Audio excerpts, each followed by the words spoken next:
クマがぜんやる気でささっと犯人ぶっちめちゃるクマよ。はは、元気だな青だるまくんは。お、こっちにも扉があるじゃん。When Junpei-song opens the door and further inside the announcement room, this crazy gust of wind blows into the room, sweeping his entire body up. Junpei!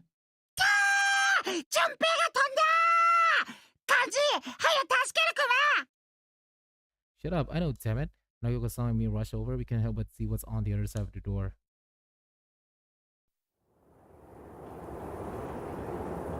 We're supposed to be inside the school, but instead outside, a giant bridge fills the space and oh, well, it doesn't matter.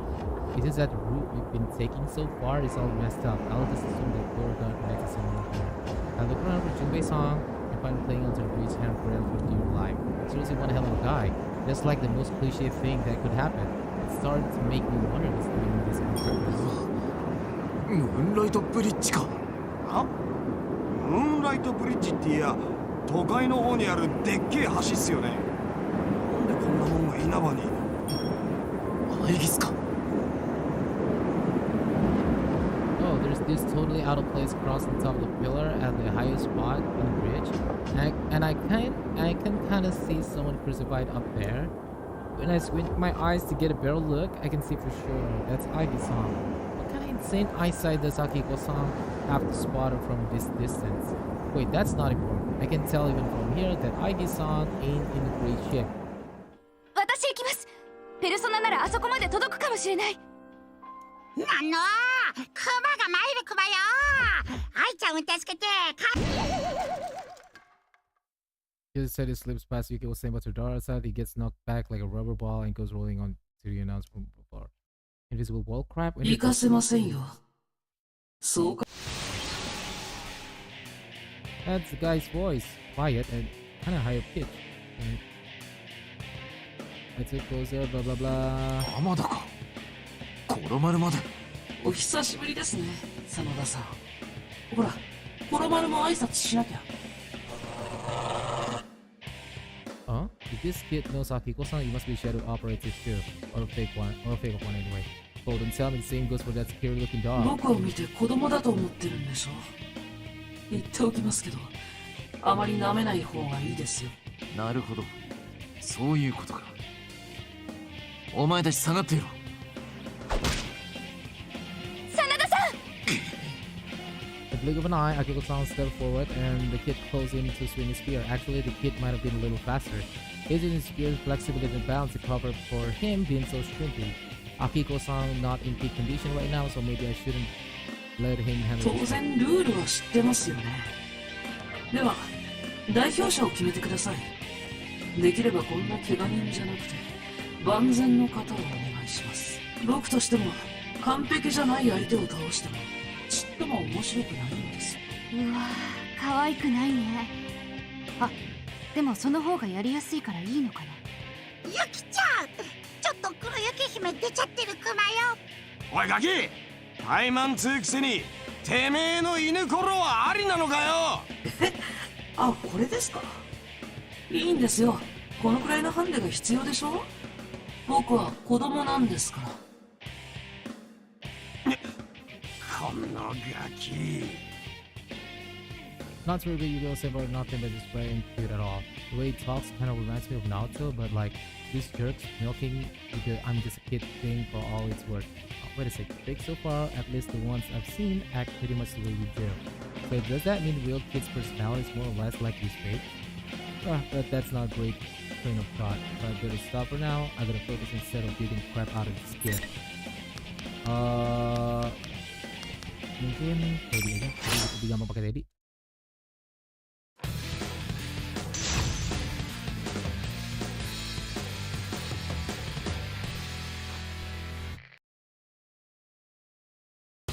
Round final. Fight!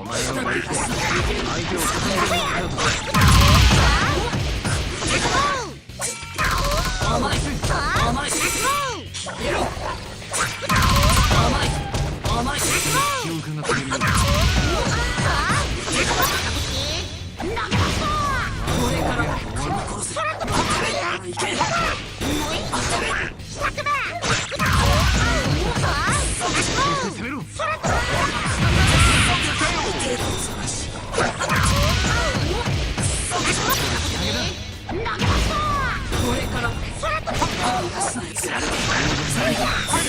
余裕を持って動け。この勝ちにおごらず、これからも精進するんだ。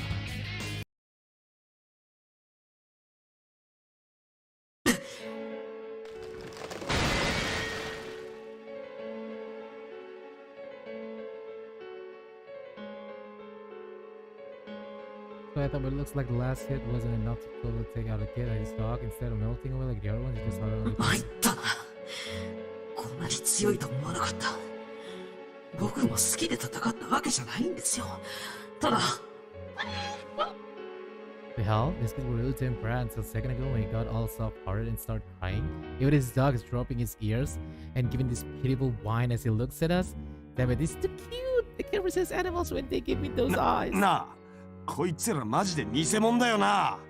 まさか本物ってことは。うん、それはないよ。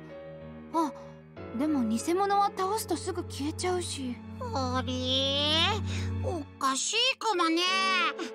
でもクマのお花にはシャドウの匂いしかしないクマよ。おいお前たち、気を抜くな。真田さん、もう遅いんですよ。くそ、やべ。When we turned toward Akiko-san's voice, it left our backs completely exposed to that kid and his dog. And that damn brat's too fast for us to do anything about it now. When I'm thinking that, this white streak lips over us sends a fake dog away from its pounced head. What the hell?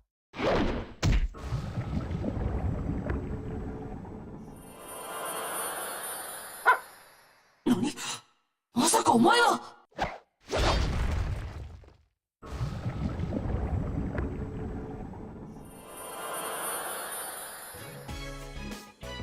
It was complete but really nailing the fake kid. It was thrown so hard, the kid goes flying back and gets nailed to the wall behind it.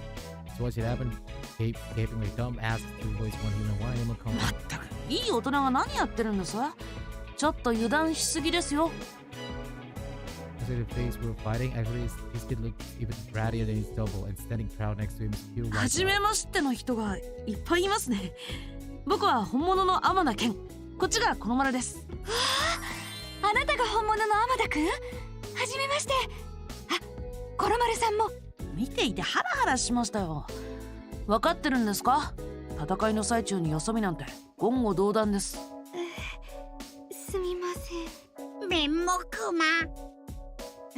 偽物より生意気じゃねえかこいつ。腕を上げたな、天田。いい一撃だったぞ。お久しぶりです、真田さん。コロマルもこの通り元気にやってます。あなた方のことはラビリスさんから聞いてます。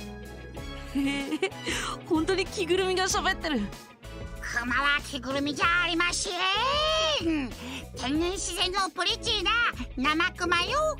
生クマってなんだよ。ほりほり、ちょっとだけ許しちゃるけん、クマ毛触ってみるクマか。結構ですよ、興味なんて。でも犬までペルソナ使えちゃうなんてすごい。おいで、超底部。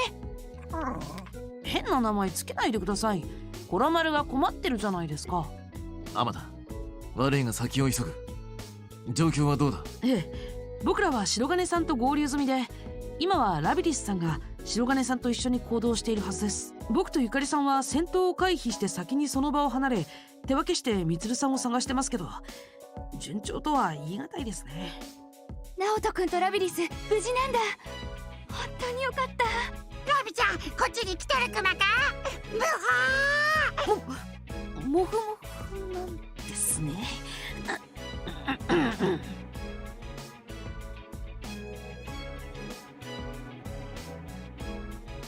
おい、そういえば順平は？おお、クマとしたことがすっかり忘れとったクマ。愛ちゃんを救出せねば。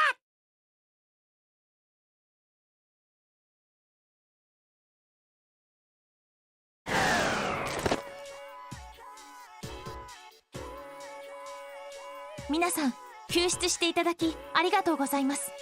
それに天田さん、コロマルさん、お久しぶりであります。はい、ギスさん、無事でよかったです。はい、コロマルさん、順平さんが橋を登って救出してくださいました。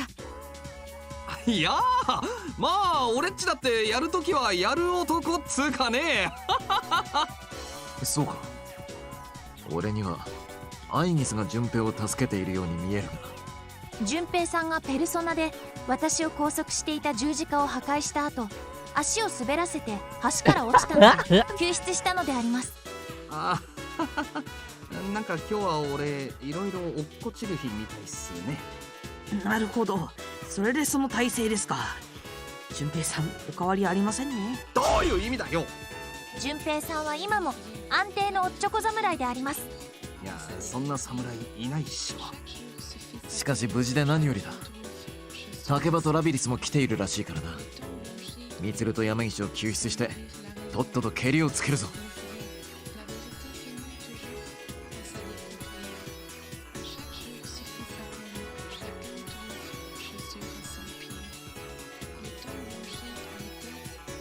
おいお前たち、なんすか。さっさと準備を整えろ。すぐに出発するぞ。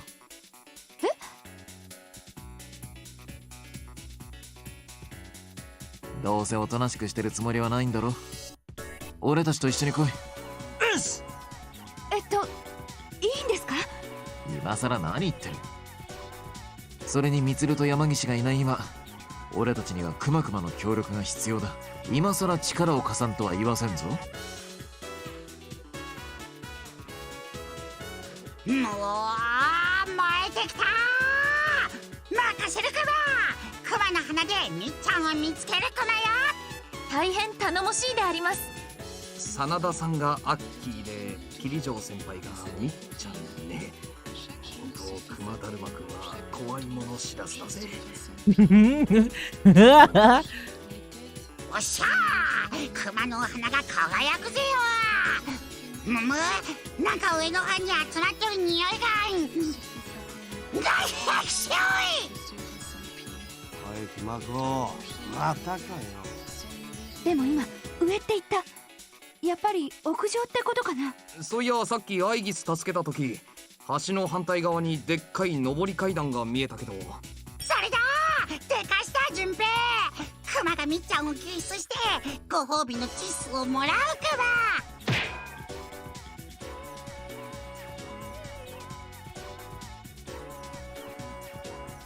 相変わらず賑やかな方たちです。処刑されても俺は知らんからな。Alright, that we've gotten the okay for Makeko San's group. All we gotta see now, look at this great show no mercy across the cliff. We jump down to the messed up scenery and head for the stairs.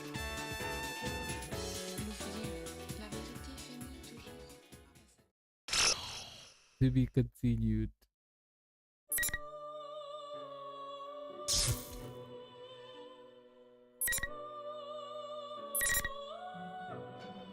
Let's go! 陽介、里中。 After shielding me from the enemy's attack, he was going to shield Stagger a bit before crumbling. I tried to prop him up way top. What's going on here? Did somebody... 余計なことをしてくれた。おかげで俺が出る羽目になったね。The calm tone brings my confused mind back to reality. The same show we just defeated is standing nonchalantly before me? Or is it really the same show? That naked hostility and horrific madness from air is gone. The one side is now early calm and collected and passive intensely intimidating are about. お前は誰だ？俺は水月翔。I get it now. そうか。お前の中には二人の人格がある。お前は水月翔は二重人格だったというわけか。そんなマジか。正確に言えば少し違う。俺はあの子の中で目覚める。そしてあの子の望みを叶えるために存在する。あれを利用してね。あれ。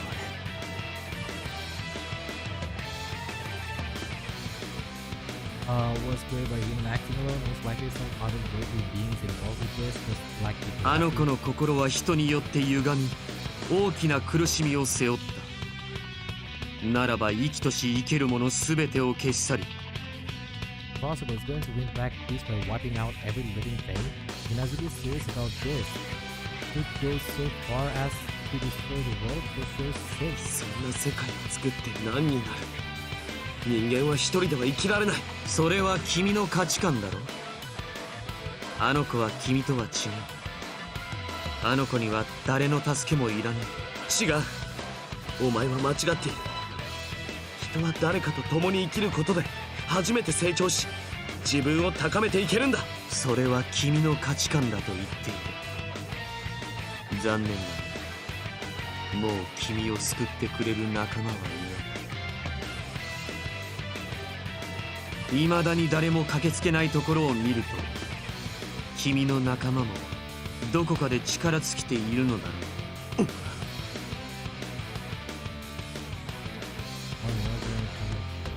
くそ、なるかみ、あんな野郎の言うことに耳貸すな。そうだよ、私たちは大丈夫だから。強がりはやめることだ。君たちのような死に損ないが今さら何の役に立つ。いや、初めから足手まといだったんじゃないか。そうだろ。高い素養をお持ちのナルカミ君。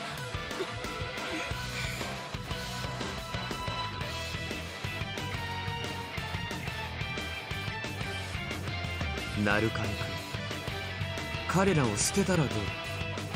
そうすれば君は自由に戦える。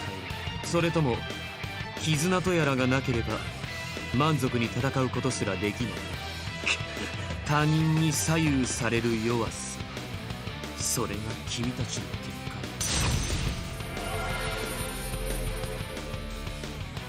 果。なるかみ、俺たちのことはいい。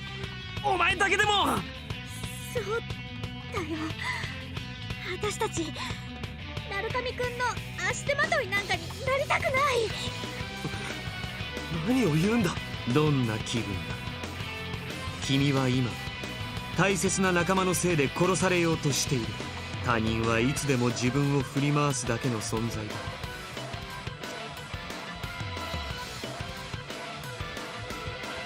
ペルソナイザマギ。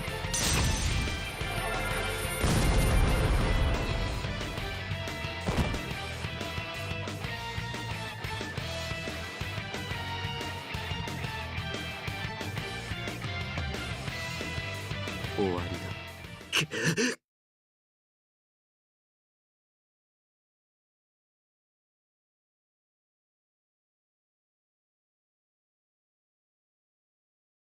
ペルソナ、ペルソナ。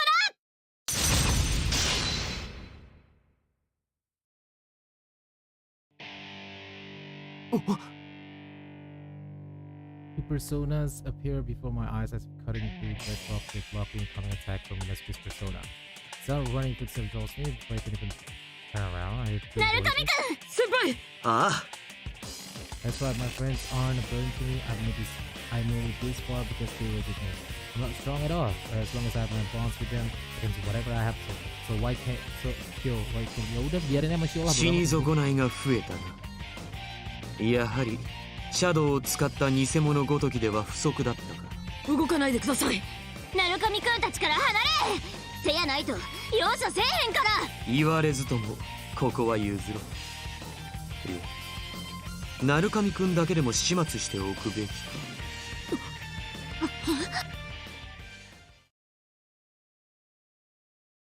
やめときなって。キソ猫を噛むって言葉知らないの？君だって無駄に消耗してる暇ないでしょ。So Naoto was standing at the ready, her eyes open wide at the voice that interrupted us. It's a natural reaction for anyone who was involved in that case. そんな、どうしてあなたが。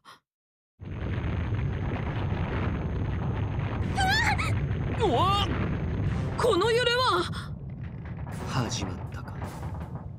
これで失礼しよう。あとは仕上げるだけだ。 Kazuki looks up at the ceiling and then turns his back to us as if we hold no interest. マジや Naoto and Labyrinth is deciding they can't let him escape, then out to fight this one. I'm not sure if now's the time to fight him, but it's too late. 君たちは本当に群れるのが好きだな。集まった途端に活力を取り戻すの。もうペルソナのかけらは十分だ。俺が君たちの相手をする必要はない。なんやこれ。わしがまたこの力か。 As we says, we can shine blood red if we lose control of our bodies.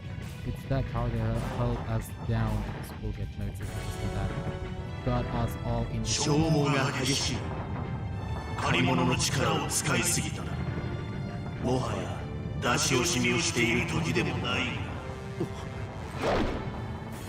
As his presence seems to harm from home, but in the next instant it is greatly harder than humanly possible, and the distance before the giant door disappears beyond that door, and heavily sound before closing echoes through the room. All we could do was watching him go. Fortunately, his exit finally released us from the power that was holding us in place. We have to pursue him at once. However, as it takes his place, we hear the sound of approaching footsteps from the fog. あとは任せてもらおう。始めるぞ。リングインだ。I know this woman. みつるさん。違う。あれは偽物だ。みなずきはもういないって。さ余計なお世話だと思うけど、君ら今回ばかりは相手が悪いんじゃないの？見たでしょ、あの力。君らが相手にしてんのはあのガキだけじゃないんだってば。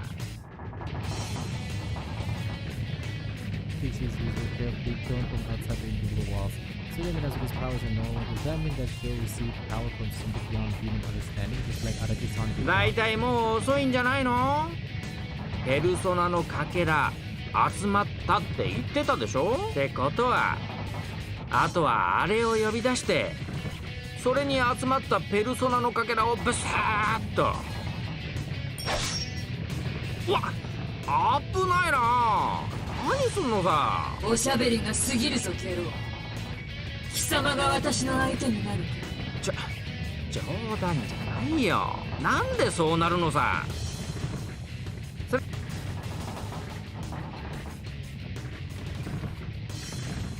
さあ処刑の時間だ。順にあの世へと送ってやろう。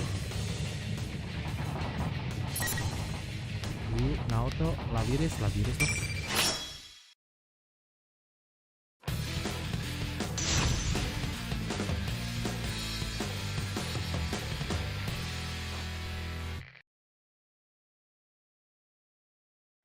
Round final. ラビリスく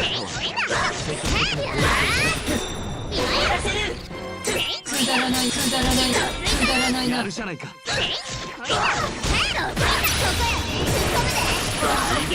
もうこら。まだだ。くだらないな。いいラッシュだ。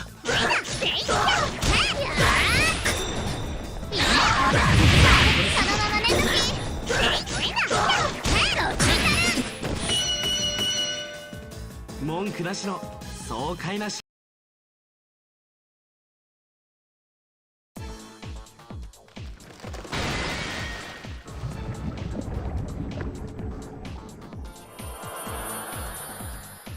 The red pillars shatter and the fake Itsuru-san melts. The persona fragments of melting fake spits out, float up, becoming a ribbon of light flowing to the top tower.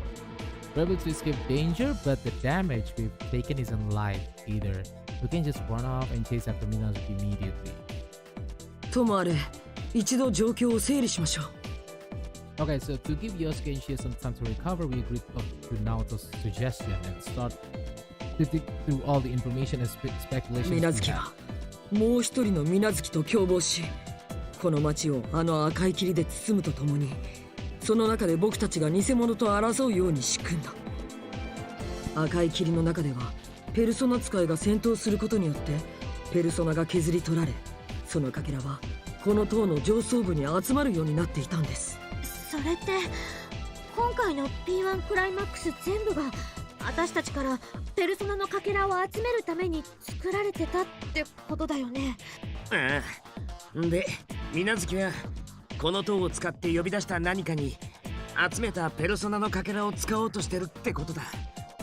でもそんなんして水無月が呼び出そうとしてるんは何者なんやろか。ええ、それに集めたペルソナのかけらをどのようにして呼び出した何かに使おうというのか。ああ、しかし水無月はそれを呼び出すことで世界の生きとし生けるものを全て抹殺すると言っていた。そんなことを絶対に許すわけにはいかない。水無月以外誰も存在しない世界を作り出すっつもう一人の水無月の目的か。だとしたらもうあまり時間がないよ。早く上まで行ってあいつのこと止めなきゃ。あ、ちょっと待って。うち考えたことがあるんやけど。ああ、考えたこと？うん。水無月って人、鳴神くんに二重人格やないって言うたんよね。ああ、間違いない。そんで思ったんやけど、あの子体の中に黄昏の羽を埋め込まれてるんちゃうかなって。それどういう意味？黄昏の羽ってうちやアイギスの心の発生に関係しとるパーツやろ。水無月と会った時、うちの中にある黄昏の羽がアイギスに初めて会った時みたいに共鳴してん。せやからもし二重人格やなくてさっきの水無月が後から生まれた人格なんやとしたら、もしかしてって、でもそんなことなんで？いえ、考えられますね。思えば前回の戦いの時、ミツルさんたちはラビリスを操っていた犯人が霧城グループの関係者だと睨んでいた。僕も調べたのですが、霧城さんの祖父霧城光悦氏が代表を務めていた時期に霧城グループは非人道的な実験を繰り返し、その結果としてミツルさんたちが今に至るまでシャドウと戦わなければならないような事態を引き起こしている。その過程で水無月が人体実験の被験者となっていたとしても何ら疑問はありません。それじゃあ水無月って子は身体実験でそのなんとかの羽を体に埋め込まれてるってこと？ええ、僕の推理では。マジかよ。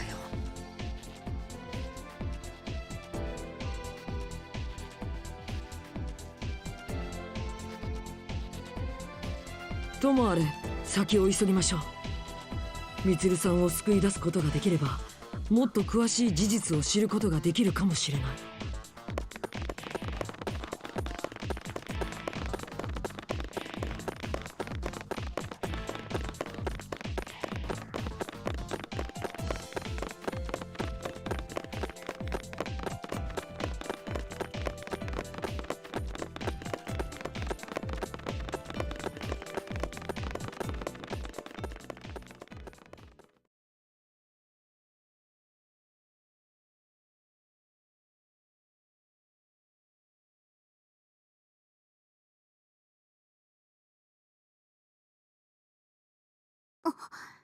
着いたで。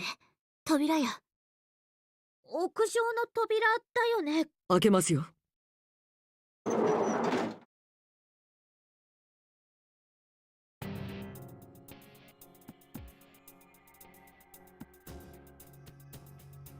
ここは少なくともハチ公の施設ではありませんね。見たことのない風景ですが。ねえあそこ。あれはミツルさん？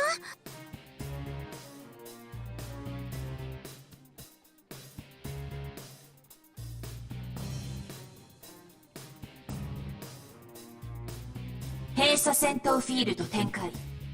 行かせ。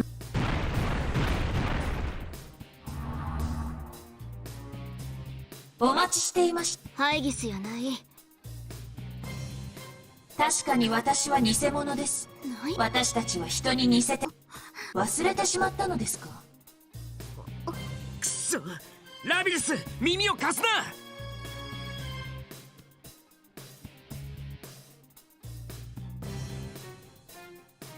陽介、よせ。ラビリスは大丈夫だ。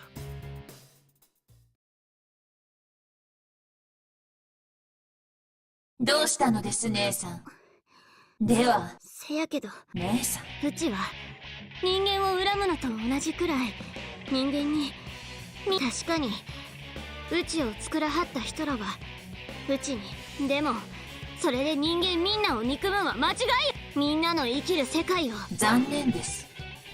あなたなら我が問答無用。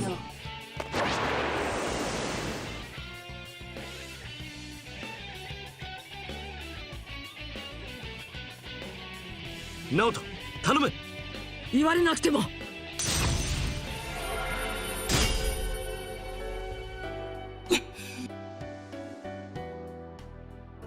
白金くん。ナイスフォローだぜ、ナオト。ナオトくん。言っておきますが、僕たちがいる限りラビリス、あなたやあなたを作った水無月がどんな孤独を抱えているかは知りません。ですが仲間を傷つける者を僕たちは許さない。ではもう話すことはありません。リミッター解除、戦闘モード移行。対象を殲滅します。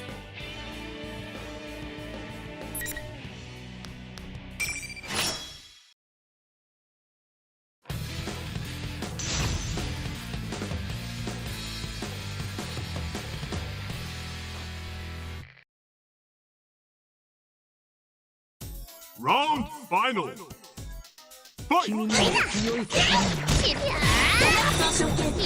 にしてやる。ペルソナ。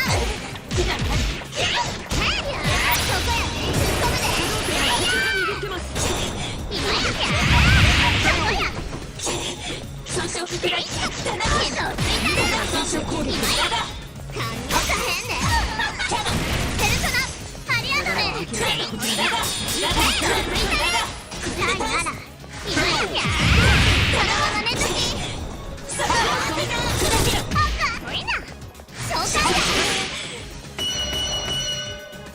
やれやれ、僕まで。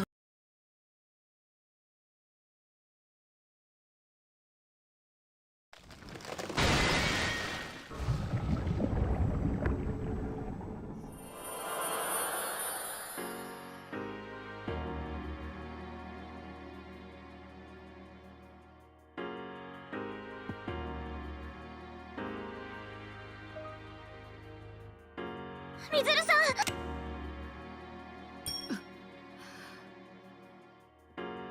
みつるさん、ご無事ですか。まあしかしみんな少し近いな。よかった。遅うなってすみません。ありがとうラビリス。鳴神くん、それと君たちにも礼を言う。それ以前に私は謝罪すべきだな。君たちの安全を保証するなどと言って。へっ、何言ってんすか。こんな時に謝んなくても誰も気にしてないっすよ。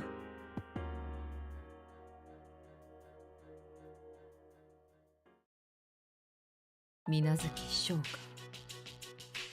皮肉なものだ。まさか彼が自分の父親の所業を真似てしまうとはな。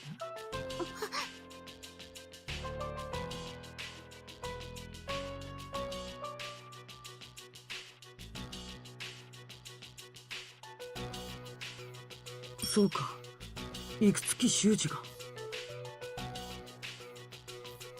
かつて霧状グループには秘密裏にシャドウに関する実験研究を行う専門の機関があった。私の祖父霧状光悦はエルゴ系5式であるラビリス、7式であるアイギスのように制御剤を用いて人工的にペルソナ使いの発生。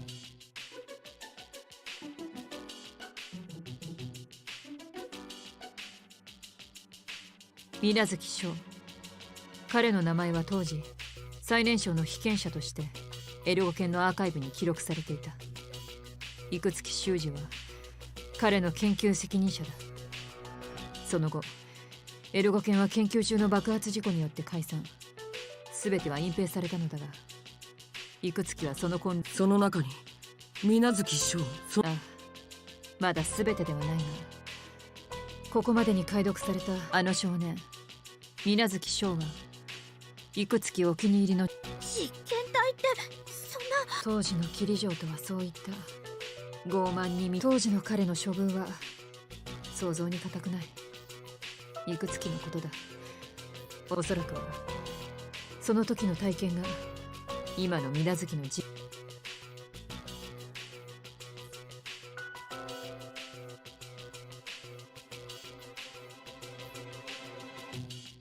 なあみつるさん、水月が受けた実験ってやっぱりそうだ。水月翔は実験によってその体内に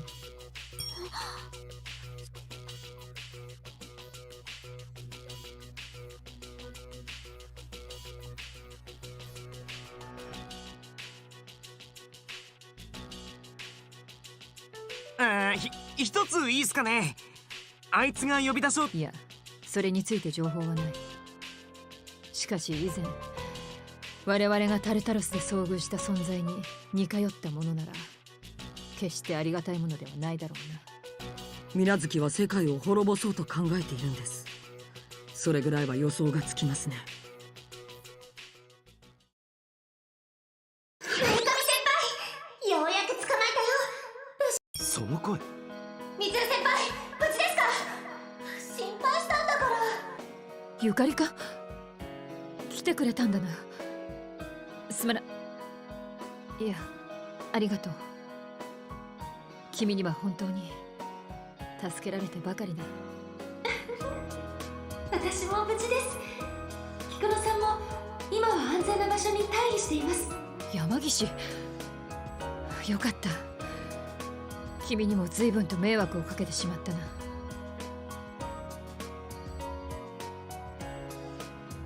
けない。幹事たちにつなぐの忘れてた。先輩、クマやアイギスさんたちも無事だよ。今つなぐからちょっと待ってて。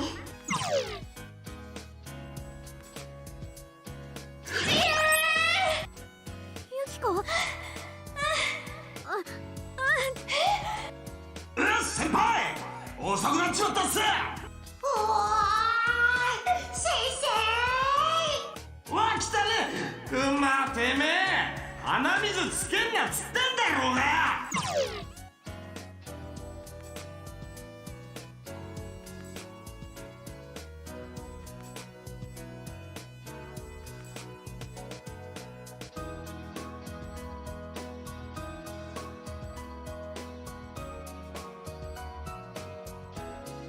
レイさん、助けに来てくれたのですね。ありがとう。私は平気であります。アイギス、よかった。ほんまに心配したんよ。なんかすげえ人数多いな。これ誰が誰だかわかんのかね。そんなの純平さんだけですよ。僕だって直接お会いしたことない方もいますけど。全員無事のようだな。まったく悪運の強い奴らだ。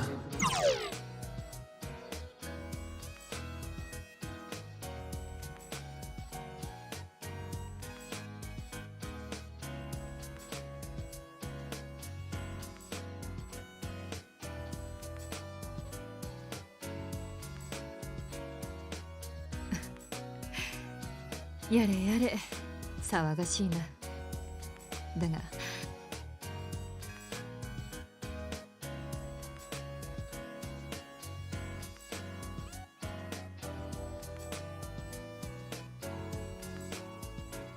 キリジョさん、自分が救ってみせる。水月の過去には同情すべき点も多い。だからといってこうして世界を危険にさらし、それでもなお。はい。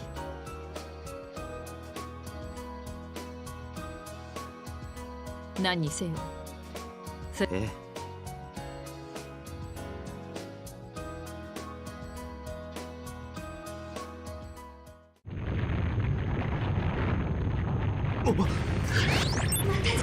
やべえな。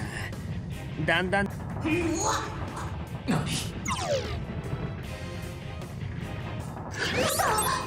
藤川君、どうした？シャドウがなんやってんシャドウ反応。こんなのシャドウたちがここを通ってこの塔どうしたリサ？見よこれ。先に上に集まったシャドウ。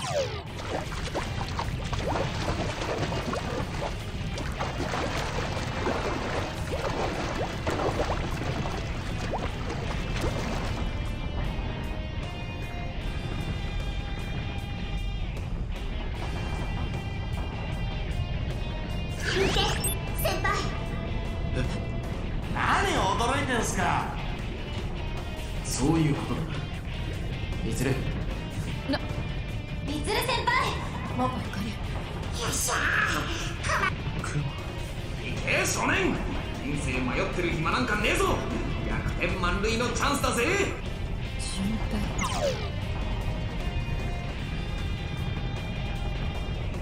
各員3班に分かれてシャドウを迎撃する。山岸、ゆかり、藤川君は仮装だ。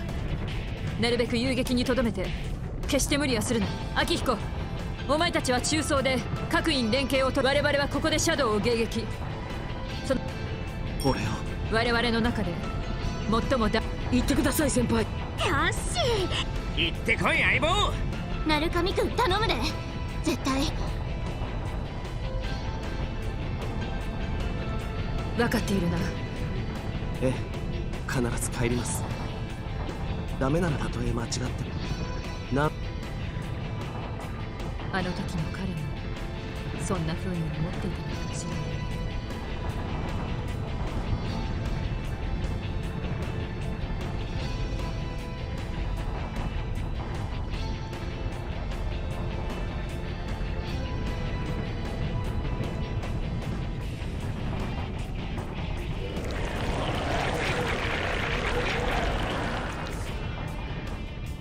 鳴神くんが進む結路を開く。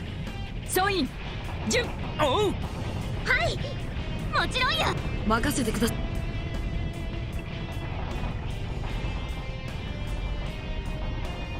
私たちが合図します。いくよ。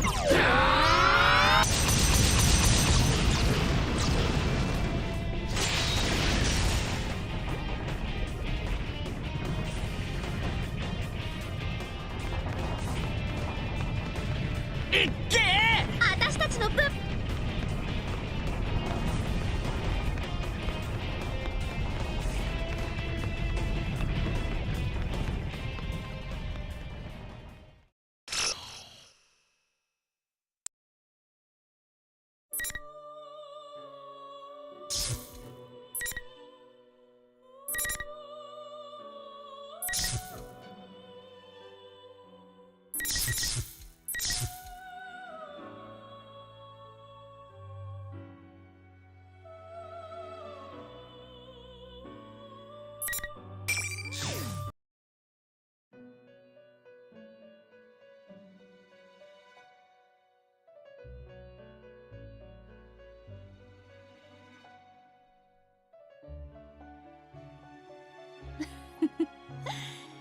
意外と落ち着いているのね。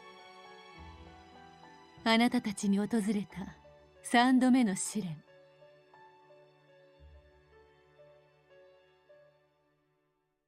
なるほど、覚悟は決まっているのね。あなたらしい答えだわ。